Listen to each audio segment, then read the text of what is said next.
Bueno, vamos al bloque de literatura, entonces, el tema 7. Se encuentra, como siempre, dentro de teoría y recursos, normalmente es el segundo apartado. Y en este caso ya nos adentramos no ya el siglo XX, que ya entramos en él en la evaluación anterior, al final de la evaluación anterior, sino en la segunda mitad, es decir, el periodo sería después del 39, es decir, al finalizar la guerra civil, hasta nuestros días.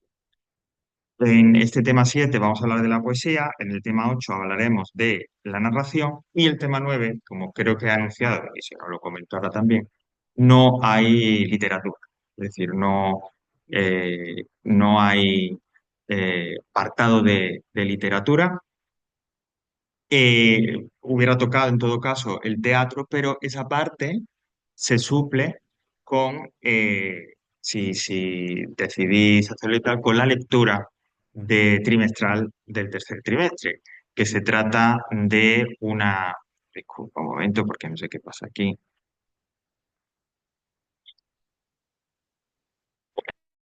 Vamos, sale.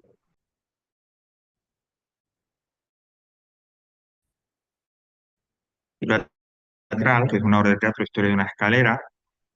Ahí, digamos, cubrimos esa parte del teatro del siglo XX de una forma, digamos, más directa, no a través de una teoría y demás, sino a través de uno de los ejemplos más importantes o máximos ejemplos del teatro español del siglo XX, ¿no? De esa renovación que supuso que hubo en ese teatro. Bueno, pues vamos entonces con la poesía. Y bueno, como es habitual, pues tenemos algún que otro material extra y también tenéis, que es lo que vamos a utilizar, pues la parte de teoría resumida. Y se ha incluido en el tema 7, el tema 8, a petición de otro grupo, se ha incluido un esquema del contenido de teoría de la literatura, de manera que tengáis todas esas variedades, el tema completo, el tema subrayado e incluso un esquema que es ese que dice esquema de literatura tema 7, que si lo vais a utilizar yo lo recomiendo una vez que o bien hayáis leído la teoría o hayáis visto la clase. Se va a entender mucho, mucho mejor. Pero bueno, aquí ya queda a vuestra discreción el uso. Bueno, pues vamos a ello y lógicamente vamos a iniciar con un contexto histórico, internacional y nacional, España, y un contexto intelectual. Eh, la otra literatura que veremos, el tema 8 pues el contexto será el mismo, ¿no? De repente damos algún pequeño detalle más, pero básicamente el periodo es exactamente el mismo. En el contexto internacional, tampoco para alargarlo mucho, ese periodo que va desde el 39 hasta nuestros días, que bueno, muchísimos años, unos 80 o más, eh, se ve caracterizado en principio por la Segunda Guerra Mundial, uno de los hechos más terribles de la historia de la humanidad, sin lugar a dudas. A continuación fue seguido por el establecimiento de la división del mundo en dos bloques ideológicos, el bloque socialista, liderado por la URSS, y el bloque occidental, ¿no? Liderado por Estados Unidos.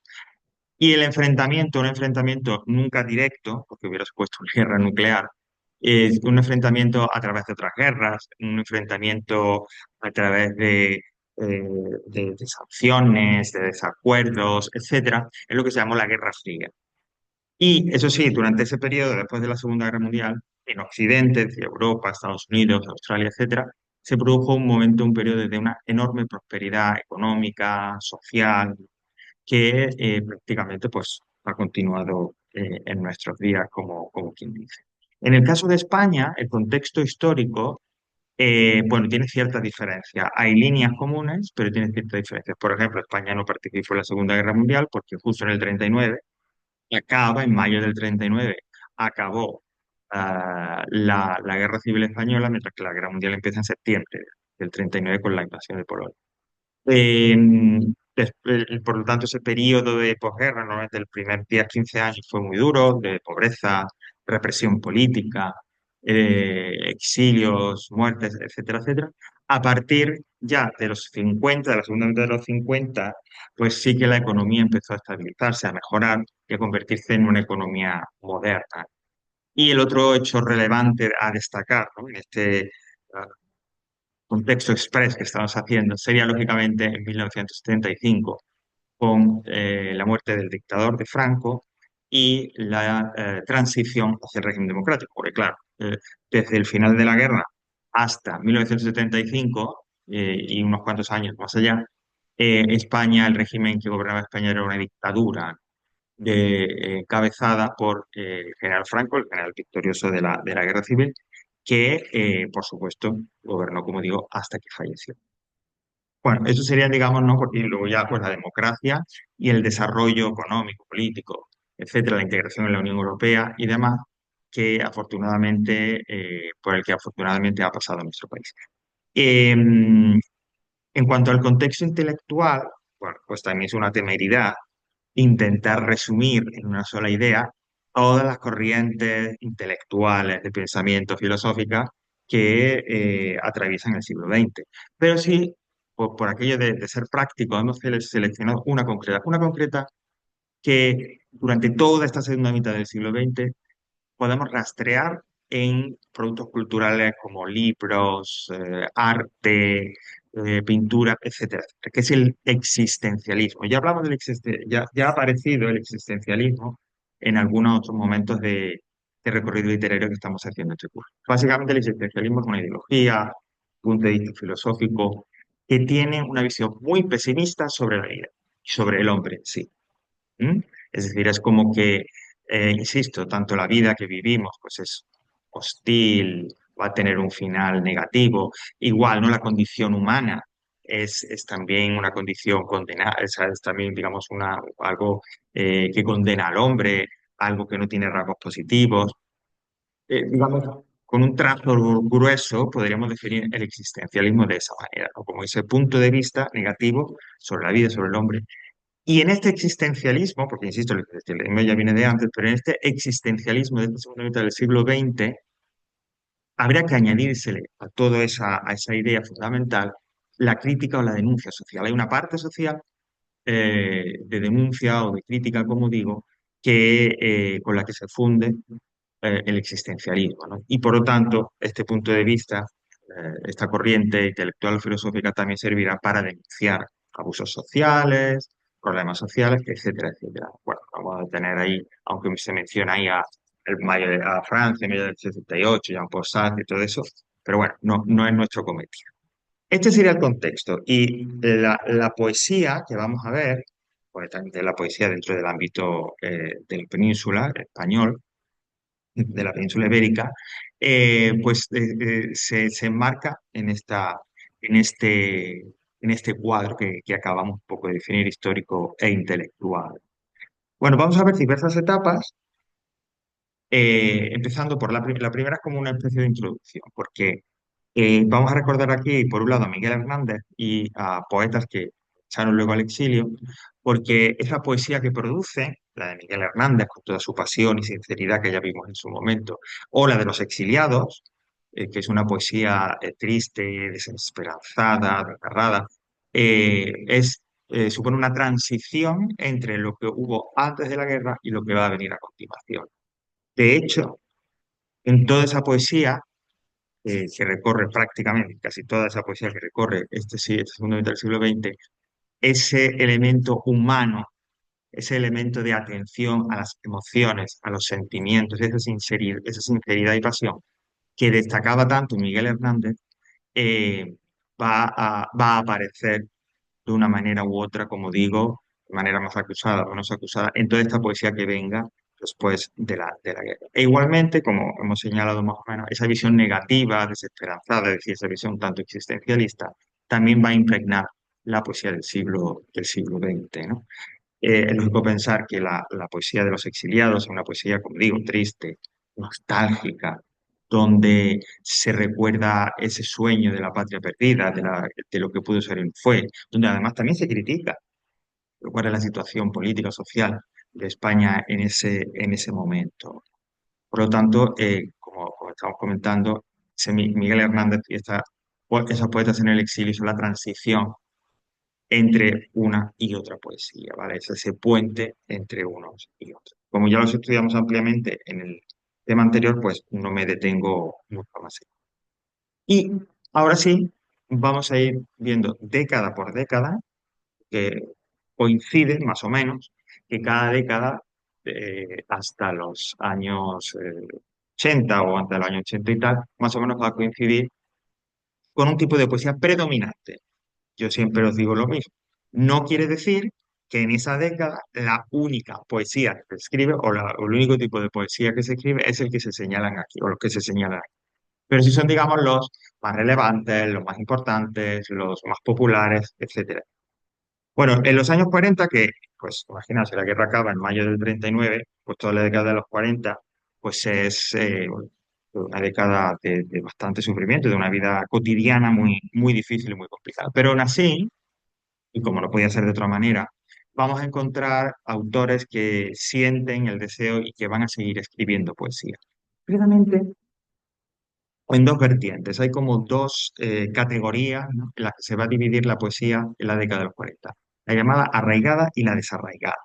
Bueno, la poesía arraigada sería la poesía más tradicional. Ahí habla de que, bueno, son una serie de autores que se denominaban garcilasistas porque se miraban, estaban muy influenciados por el poeta Garcilaso de la Vega del siglo XVI, del Renacimiento, ¿no? Esto ya una idea, nos da una idea de lo que estoy diciendo, de que esa poesía arraigada es una poesía tradicional, una poesía serena, calmada, ordenada, optimista, con una visión, insisto, es verdad, conservadora, tranquila, etcétera, sobre la vida, sobre la realidad, pero tan válida como otra cualquiera, ¿no? Eh, Estos autores como digo, insisto, conectan con esa tradición en cuanto a los temas, en cuanto al tono de la poesía, que hablan del paisaje, la familia, el amor, la religión y el estilo, el tono el que hemos comentado. También en cuanto a las formas poéticas que utilizan, tipo de estrofa, tipo de composiciones poéticas, también son las clásicas, también son precisamente las de toda la vida.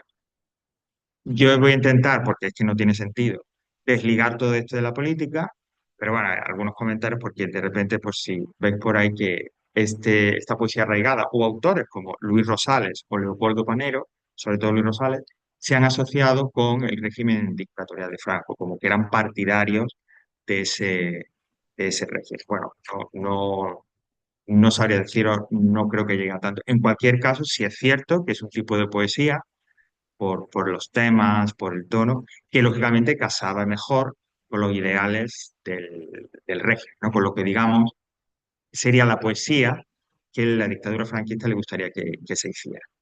Bueno, vamos a intentar, como hemos hecho otras veces, ilustrar cada una de estas décadas y demás con una breve lectura. Nos vamos a elegir precisamente para esta poesía arraigada, para que veáis un poco cómo es, con un poema o con el principio, porque no vamos a ver el poema entero, de Luis Rosales.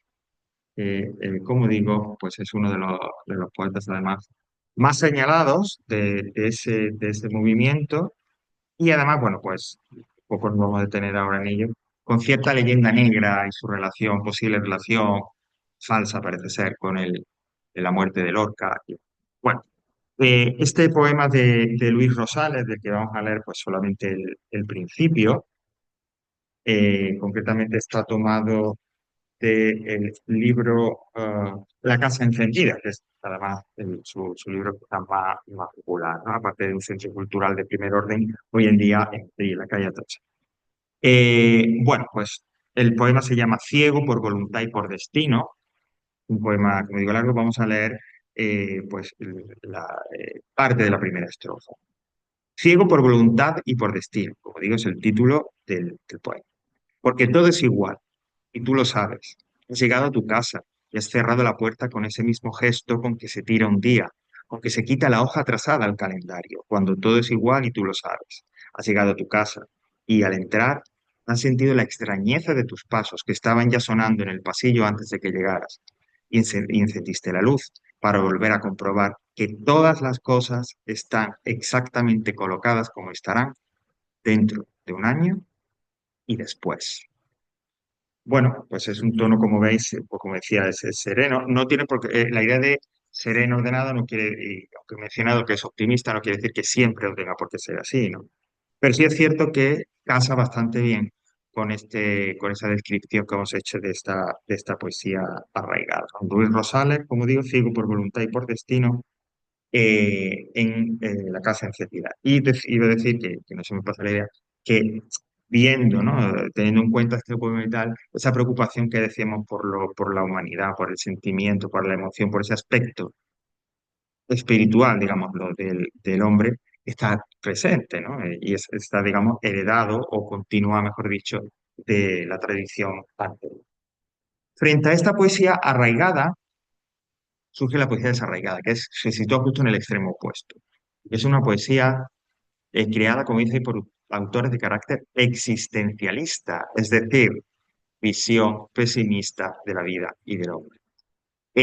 Son una serie de poetas, algunos de ellos exiliados y demás, que basan su poesía en ese enfrentamiento, porque esto ya lo vimos con Vicente Alexandre y Damaso Alonso. De hecho, vamos a mencionar un poema de Damaso Alonso, de Hijos de la Ira, eh, en donde el mundo se les presenta como una realidad hostil, una realidad enemiga, enfrentada a ella. El autor, el poeta, sus sentimientos, sus emociones, su visión del mundo, se enfrenta, se opone a esa realidad tan desagradable que le ha tocado vivir. Ello supone que ese sufrimiento desesperanzador, desgarrado, ese sufrimiento tan acusado, se vea reflejado en la poesía, ¿no? Y sea una poesía, como dice ahí, de sufrimiento, de desesperanza, de desarraigo, de duda. Es una poesía con una carga espiritual, como digo, o emocional negativa bastante fuerte, ¿no? Y así además aparece en el lenguaje y aparece en el tipo de español que se utiliza en sus poemas. Eh, Puesto que tiene esa carga de hostilidad, digamos, de enfrentamiento, de lucha. Lógicamente esto nos lleva también a que esos poemas sean poemas en donde se denuncia de una manera u otra, como decía, la situación del exilio, la situación política y social de España, etcétera. Por tanto, el lenguaje, ¿no? El estilo, como dice ahí, es un estilo más sencillo, más directo, para que se entienda, porque parte de analizar o explorar las emociones, los sentimientos, quiere transmitir un mensaje y para transmitir el mensaje se tiene que entender.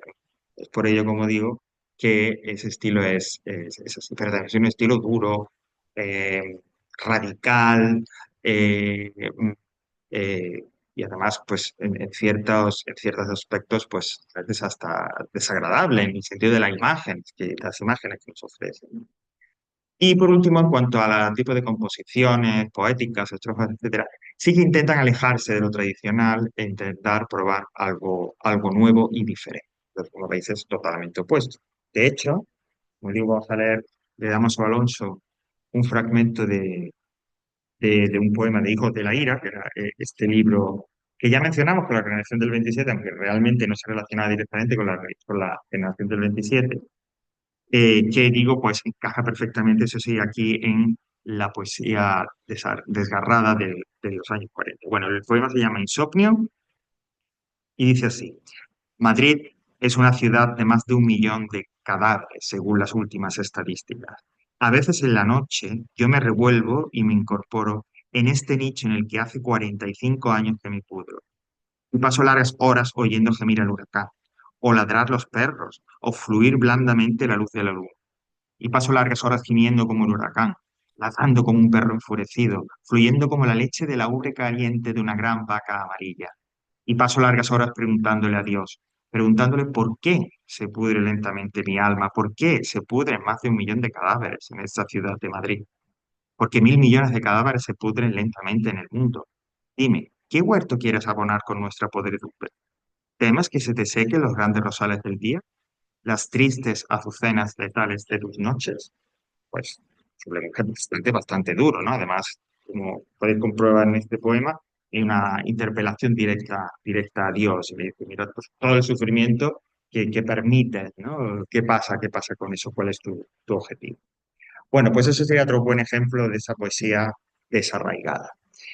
Seguimos avanzando en las décadas. La situación también el contexto cambia, va mejorando. Ya hemos dicho que a partir del año 50 y sobre todo los años 60 es cuando la economía española empieza a estabilizarse, a mejorar y se convierte en una economía, entre comillas, más o menos moderna. Pues bien, en esa década, y eso quiere decir, y a eso iba, que al cambiar esas condiciones de vida, al ir mejorando poco a poco los problemas, las prioridades de los españoles también van cambiando, porque lógicamente durante los 40 es sobrevivir, la supervivencia, que como hoy, donde lo encuentro.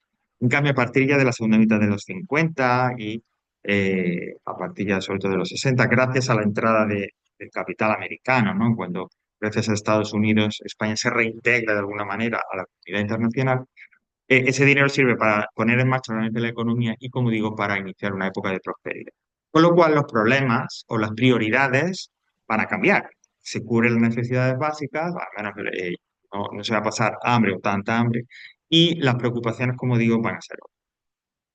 Y empiezan a surgir problemas sociales, ¿no? Como pues empleo, eh, dónde vivir, que era un problema muy grave en los años 50 aunque pareciera que no. Y no por como hoy en día no hubiera o los alquileres fueran muy altos, ¿no? Sino porque realmente no había, físicamente, no había casas, no había bloques de apartamentos que pudieran acoger a tanta gente, sobre todo en el momento en el que se produce ese movimiento del campo a la ciudad para buscar un futuro mejor. En este panorama, fundamentalmente los poetas desgarrados o desarraigados, dicho, perdón, se dan cuenta de que pueden utilizar la poesía para hablar de eso que está pasando y hablar de una manera activa, es decir, para transformar el mundo. Creen que la poesía puede aportar su grano de arena para cambiar el mundo y solucionar de alguna manera, como digo, esos problemas sociales. Por lo tanto, se convierte en una poesía, como dice, una poesía social, una poesía de denuncia activa, activista, en la que, lógicamente, el tono, pues como conectando un poco con lo que hemos dicho antes, el lenguaje es más claro, más coloquial, más directo, para que se entienda bien. Suelen ser poemas también que tienen cierto carácter de narratividad, ¿no? Es decir, que nos cuentan como historias, algo que no es muy común en la poesía, en donde, lógicamente, por un lado, la crítica social y por otro, esa preocupación por el ser humano, ese impacto que todos estos problemas y estas preocupaciones y esas angustias tienen en el ser humano, como digo, estos elementos están presentes. Hay una preocupación clara en esta poesía social. Dentro de esa poesía social hay una en concreto que llamamos realismo social. Hay dos autores importantísimos, dos poetas muy importantes en la poesía del siglo XX en España, que es Blas de Otero y Gabriel Celaya. Ese realismo social lo destacamos, digamos, un poco aparte, porque realmente lo que preocupa a estos autores y preocupa el realismo social es centrarse, focalizarse sobre todo en el impacto emocional o espiritual de esos problemas, ¿no? Es decir, en esos problemas que sacuden al hombre, problemas sociales, reales, materiales, ¿cómo les afecta en su ánimo? ¿Cómo les afecta en su arte? En cualquier caso, ¿no? Por eso se habla ahí de problemas humanos. Y asimismo, aunque digamos, en principio no hay una relación directa, pero sí que están relacionados, también son poetas que se ocupan del problema de España, del tema de España, es decir, de la identidad de nuestro país, de quiénes somos, algo un poco como lo que ya ocurría también con el 98. La manera, la forma en la que España se puede convertir en un país moderno, precisamente en eso estaba en esos momentos, en un país moderno, más avanzado, más equiparable a los de Europa. El tema del 98, como digo, el tema de España. Bueno, vamos a ver un poema, concretamente de Gabriel Celaya, perdón, de Blas de Otero, que es, digamos, pues, de estos dos poetas de realismo social, pues quizás uno de los más relevantes. Está tomado de su poemario Ángel fieramente humano, fijaos, problemas humanos ya viene en el título de este poemario de Blas de Otero, y el poema se llama Hombre. Luchando cuerpo a cuerpo con la muerte, al borde del abismo estoy clamando a Dios, y su silencio, retumbando, ahoga mi voz en el vacío inerte. Oh Dios, si he de morir, quiero tenerte despierto y noche a noche, no sé cuándo oirás mi voz. Oh Dios, estoy hablando solo, arañando sombra para verte. alzo la mano y tú me la cercenas. Abro los ojos, me los sajas vivos. Sed tengo y sal se vuelven tus arenas. Esto es ser hombre, horror a manos llenas, ser y no ser, eternos, fugitivos, ángel con grandes alas y cadenas.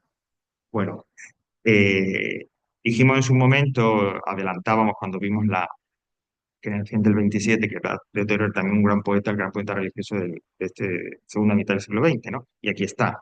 Yo decía que era un poeta religioso en el que interpelaba a Dios, pero no siempre para ser, am, digamos, para ser condescendiente. Aquí, de hecho, le cuestionan. Aquí, precisa esos problemas humanos, esas emociones, esos sentimientos tan negativos, ¿no? Que la lucha de la vida provoca en el hombre, Blas de Otero, ¿no? Es como se dirige a Dios. Dice, bueno, ¿cómo permites esto? Es que realmente tú me has creado y demás, pero me has puesto en una situación de violencia, de lucha, ¿no? De finalmente, ¿no? Casi que ir hacia la muerte, ¿no? Eso es el párrafo final de esto es ser hombre, horror a manos de... ¿no? Y como digo, interpela a Dios en el sentido de que, bueno, pues esta es la vida que tú permites en cierta manera. Llegamos a la década de los 60, como dice aquí, bueno, pues transición poética. La década de los 60 se recuerda muchas veces en el imaginario colectivo como una década luminosa, optimista, también en España, porque como digo, es un momento en el que esa mejora de la economía ya se estabiliza. España empieza a abrirse al mundo, llegan los turistas, llegan nuevas ideas, por lo tanto, etcétera, etcétera. Pues bien, en la poesía también. Se deja a un lado todo lo que tiene que ver con lo social, se deja a un lado esa preocupación por que la poesía contribuya a cambiar el mundo, etcétera. Y eso sí se focaliza, el foco se centra en, como dice ahí, la preocupación por el en lo que le pasa al hombre, nuevamente en su interior, en sus emociones, en su estado de ánimo, en ese enfrentamiento con la vida, como acabamos de leer con Blas de Otero. Y además hay una conexión en esa poesía más humana o humanista de los años 60, hay una conexión, como dice ahí, con lo existencial, con el existencialismo, efectivamente el llamado humanismo existencial, lo que nos va a indicar que son poesías que hablan sobre el ser humano, hablan sobre su aspecto más espiritual, pero con un trasfondo, con un regusto de pesimismo, ¿vale? De pesimismo, siempre, siempre va a ser así. Hay dos autores muy destacados, bueno, entre otros, ¿no? Que son Jorge González o Jaime Gil de Biedma, al que ahora después veremos precisamente porque es el poema del ejercicio obligatorio de literatura, está escrito por... Son poemas, como digo, que tienen ese regusto pesimista en lo que los autores se muestran pues precisamente escépticos de que las cosas puedan mejorar o de que vaya bien, ¿no? De que digamos vivan en un mundo mejor o en un mundo bueno. Y en cuanto al estilo, pues suele presentar un lenguaje cálido, cordial, muy personal, irónico. Por eso, aunque son poemas bastante, o que tienen, como digo, ese trasfondo de pesimismo, perdón, ese trasfondo pesimista y tal, se relaciona o se expresa a través de un lenguaje que parece más positivo o que parecería que casaría mejor con una poesía, con unos temas, con un estilo más positivo. Quiero recordar que no tenemos aquí que precisamente el que vamos a ver exactamente es el de Gil de Viedma, así que ahora después, cuando expliquemos el texto y el ejercicio obligatorio, ahí leeremos quizá uno de los mejores ejemplos de esta poesía humanista, de ese humanismo existencial de los años 60. Nos vamos acercando ya hacia el final y llegamos a los años 70, concretamente a la primera mitad de la década. Y aquí hay que hacer referencia a una obra, una antología poética, que tenéis destacado y que se publica precisamente en 1970 y que se llamó Nueve novísimos poetas españoles. Esta antología es fundamental porque va a determinar, va a marcar la línea de la poesía más innovadora, más vanguardista en España en esa primera mitad de los años 70. Aquí hay toda una serie de autores, bueno, pues Manuel Vázquez Montalbán, Pere Ferrer, algunos autores como, bueno, el propio Manuel Vázquez Montalbán o Vicente Molina Foix, o Félix de Azúa, que luego con el tiempo han sido quizás más conocidos y reconocidos por su narrativa, por sus novelas, que por su poesía. Y, ok, le llaman novísima, es decir, una novedad, y ese superlativo vendría un poco a darnos la idea o el mensaje de que es algo radicalmente nuevo. Bueno, de un lado van a dejar apartar completamente la idea de la poesía como activismo social o político, es decir, eso de que la poesía transforme el mundo, no lo creen, o más que no lo crean, no les interesa. Y vamos a tener una poesía muy centrada en la forma, en el estilo, con grandes dosis de influencia del surrealismo, ¿no? Esta poesía, centrada en el estilo, en la forma, pretende, lógicamente, pues una renovación estilística del lenguaje, como digo, supuestamente venía a decir, quiero decir con esta afirmación que he hecho, que es algo que todos los movimientos intentan hacer de una manera u otra, de manera más acusada o menos acusada. Bueno, en el caso de los novísimos, de manera bastante evidente, que digo, insisto, quieren llevar a cabo una renovación del lenguaje, de la poesía, en cualquier caso, ¿no? Vamos a encontrar que son autores, como dice ahí, de un y leo amplio bagaje cultural literario, es decir, gente o autores que están muy formados académicamente, culturalmente, que saben mucho sobre la literatura, la cultura, etcétera, etcétera.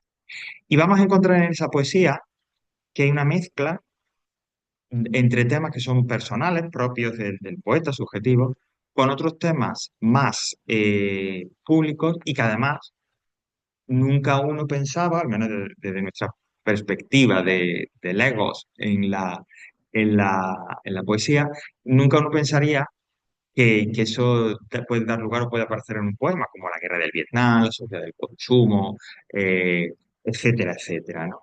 Aparecen ahí, el cine, etcétera, ¿no? Pues como digo, aparecen como temas públicos dentro de estas poesías de los novísimos.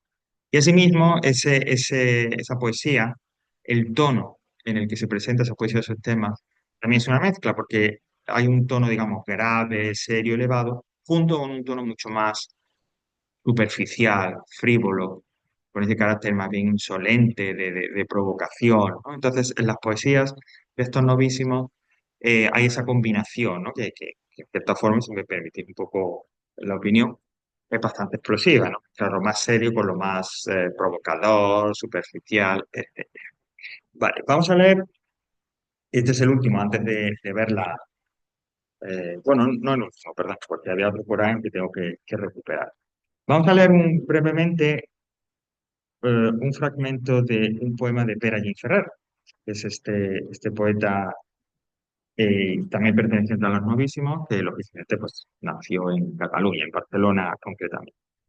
Es un poema pues, del que vamos a leer un fragmento, solamente de hecho el primer párrafo, un poema largo, de su libro Arde el mar, poemario. El poema se titula en inglés Band of Angels, Banda de Ángeles, y dice así.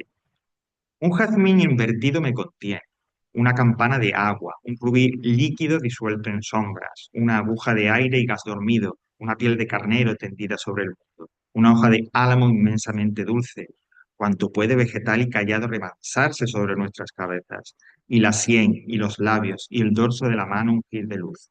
Tú llegas. Bueno, incluso con este pequeño fragmento, este principio, esta primera estrofa de esta poesía de Pere Ferrer, se puede ver o podemos notar esa poesía, esa poesía diferente respecto de lo anterior, ¿no? En el lenguaje, eh, incluso en ciertas referencias, ¿no? Como por ejemplo una aguja de aire y gas dormido, quizás hace referencia a algo mecánico o algo artificial y demás, ¿no? Esa es la poesía de los novísimos, que insisto, tuvo tanta influencia en una época además en la que culturalmente hay mucha innovación, los años 70, esa poesía de la primera mitad de los años 70, de la década de los 70 en España. Y por último, perdón, llegamos a la última fase, que es la que todavía nos encontramos, lógicamente, porque es a partir del 75 hasta nuestros días. ¿Por qué el 75? Bueno, pues porque no solo en ese momento se produce el inicio de la transición a la democracia, sino también porque ese hecho social, ese hecho histórico en España no solo fue algo político, por supuesto fue algo político, pero también algo cultural, social, etcétera. Es decir, el inicio de la transformación y la modernización del país que inició su camino, como digo, hacia la España que tenemos hoy en día. Que no tiene absolutamente, no ya con la del 75, de la que hace 50 años, que lo sé, sino que pues, de la de hace 15 o 20 años. Bueno, es un periodo, como digo, pues hasta hoy en día de 50 años, que es imposible caracterizar de una manera unívoca, única. E incluso es muy difícil establecer corrientes, ¿no? O una corriente que unifique, que es una corriente homogénea a todo el periodo. Pero sí es cierto que hay una serie de detalles, de características, de indicios, ¿no? O de tendencias que sí que, digamos, frente a movimientos, como hemos visto antes, ¿no? Frente a movimientos poéticos, claro, sí hay, digamos, algunas tendencias que se repiten y que de alguna manera permiten unir, homogeneizar, hablar de algo común en este periodo. Y yo destacaría aquí el que está señalado hoy, que es el individualismo. Es decir, el dejar a un lado todo lo que tiene que ver nuevamente con lo público, con la poesía transformadora del mundo, etcétera. Sobre ello se va a imponer el individualismo, la exploración del ser humano, el verter el poeta, su yo, sus ideas, sus sentimientos, sus pasiones, precisamente, o sus experiencias vitales, tanto las más públicas como las más íntimas, en su poesía. Ese del individualismo está muy presente en la poesía de esta parte, de este periodo del siglo XX y, por supuesto, la de nuestros días. Como poetas tenemos, por ejemplo, pues eh, a Luis Alberto de Cuenca, ¿no? Que es una figura, un agitador cultural muy interesante, muy importante además.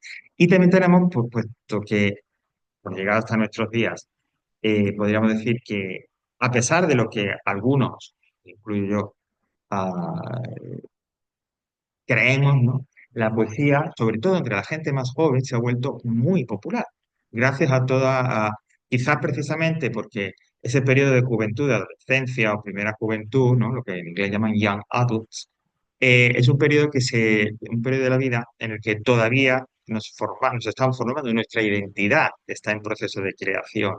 Por lo tanto, es un periodo donde el individualismo lógicamente tiene un papel muy importante y destacado. Quizás esa tendencia poética y ese sentimiento de ese periodo de tiempo, de ese momento de la vida del ser humano, casan perfectamente y por eso es, como digo, en este segmento de la población muy popular la poesía y con autores a los que se sigue a veces casi como ídolos musicales. Uno de ellos es Elvira Sastre, quizás de las figuras más importantes de esta nueva generación de poetas, ¿no?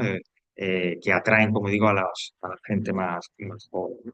Bueno, por mencionar y por tener, digamos, un ejemplo de cómo es esta poesía, pues, muchísimo más moderna, actual, pues lo que estáis viendo es un blog, una página oficial que tiene Elvira Sastre y, por ejemplo, este de aquí, que te quiero hacer contigo todo lo que la poesía aún no ha escrito.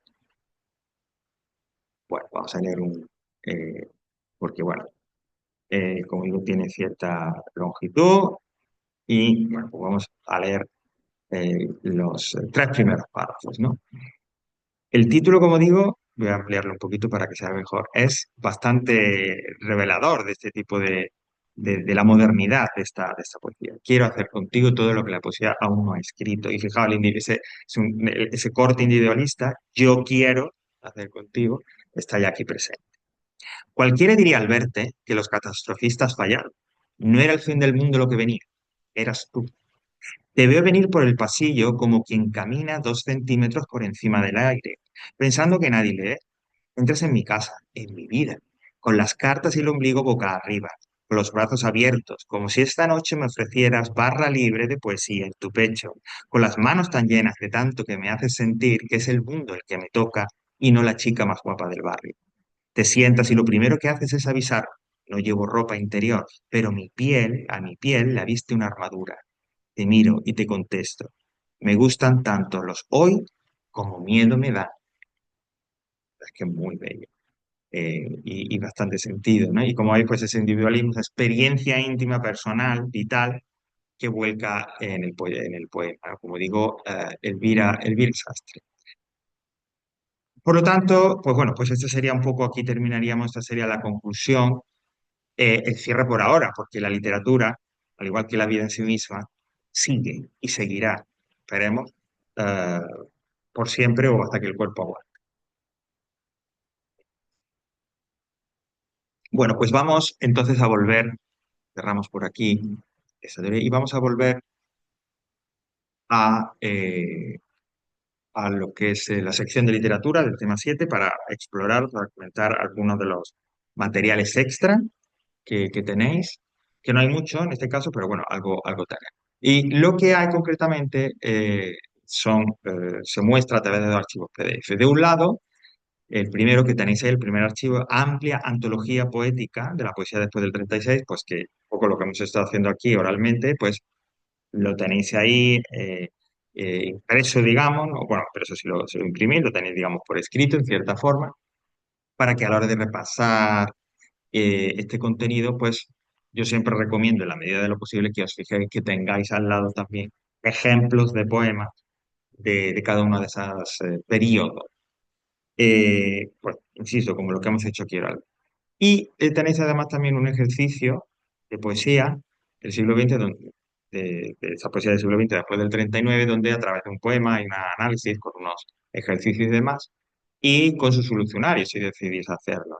Y si no, pues al menos recomendable, como siempre, eh, eh, que le echéis un vistazo al poema, qué tipo de ejercicios, de actividades hay, para en el caso de que aparezcan en el examen, pues ya sepáis más o menos, como suelo decir, eh, desde qué punto de vista se puede enfocar esos ejercicios.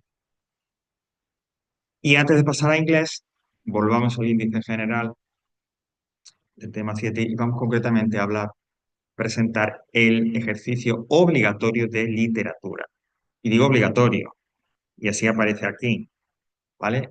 Todos los demás son, como ya sabéis, eh, opcionales, voluntarios, pero este es el único que es obligatorio y bueno, que a veces pues alguien se retrasa, luego se han puesto al día y tal, pero bueno, en este caso, en este trimestre son solo dos, ¿vale? Así que bueno, a ver si puede ser que no haya compañeros, porque todavía sigue habiendo compañeros que no lo entregan a su hora, ni luego más adelante, ni nada, ¿no? Y ya sabéis que eso supone no solo suspender la parte de literatura, sino arrastrar a todo el... Bueno, vamos a ver qué es lo que hay que hacer en esta evaluación de literatura, la poesía de la segunda mitad del siglo XX. Tenéis de plazo hasta el 10, bueno, los otros ejercicios voluntarios hasta el 10 de abril. Y, como digo, bueno, pues bueno, se sitúa siempre al final, ya lo sabéis, de las unidades. Bueno, en este caso, como digo, se os plantea un poema. Poema de Jaime Gil de Viedma, de la generación de los 60, que precisamente como no hemos leído ninguno, leemos este de aquí. Quizá uno de sus poemas más conocidos, que se llama No volveré a ser joven, y que condensa esa idea de ese humanismo existencial, de ese humanismo pesimista, de ese lenguaje cordial, sereno, pero insisto, con ese pozo de sufrimiento y de desgarro. Lo tenéis en dos formatos, a través de un recitado del propio autor, del propio Jaime Gil de Viedma, en ese corte de YouTube, o bien directamente, que es lo que vamos a hacer nosotros al leerlo aquí, que no es un poema muy largo, en este cuadro por escrito. No volver a ser joven. Que la vida va en serio, uno lo empieza a comprender más tarde. Como todos los jóvenes, yo vine a llevarme la vida por delante. Dejar huella quería y marcharme entre aplausos, envejecer, morir. Era tan solo las dimensiones del teatro. Pero ha pasado el tiempo y la verdad desagradable asoma. Envejecer, morir es el único argumento de la obra. Bueno, si nos detenemos a analizarlo, y es lo que se os va a pedir en cierta forma, un poema cargado de nostalgia, de tristeza, en cierta forma. Bueno, ¿qué es lo que hay que hacer? Bueno, se os proponen cuatro ejercicios, cuatro actividades en relación a no volver a ser joven, a este poema de Gil de Vied. El primero me dice, de acuerdo a sus propios versos, cuáles son las metas que tenía el poeta en el pasado, ¿no? Esos propósitos de juventud, qué es lo que pretendía, qué es lo que creía que iba a perseguir y conseguir en su vida. Segundo, ¿cuál es el tema del texto? Indica dos ejemplos con expresiones o frases del texto que justifiquen tu respuesta. Yo creo que más o menos está relativamente claro, ¿no? No está sujeto a muchas interpretaciones.